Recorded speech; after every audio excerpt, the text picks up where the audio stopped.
அஸ்ஸலாமு அலைக்கும் வரஹ்மத்துல்லாஹி வபரகாத்துஹு. சாப்பாட்டின் சுன்னத்துக்கள் மொத்தம் 14. இன்றைக்கி நம்ம கடைசி சுன்னத் தான் பார்க்க போகிறோம். சாப்பிட்ட பிறகு கை கழுவி வாய் கொப்பளித்து கொள்வது.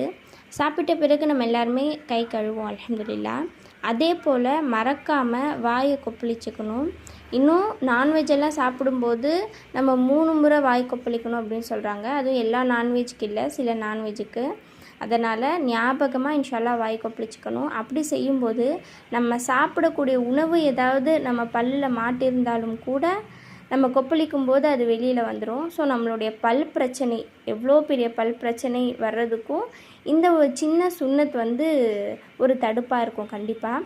அதே மாதிரி நம்மளுடைய கை நம்ம கழுவும்போது இன்ஷா அல்லாஹ் தட்டிலே கழுவாமல் நம்ம போய் நம்ம ஜிங்கில் போடுறோம் அப்படின்னா அந்த இடத்துல எந்த இடத்துல நம்ம தட்டு வைப்போமோ அந்த இடத்துல இன்ஷா அல்லாஹ் கழுவிக்கலாம். தட்டிலே கை கழுவுறது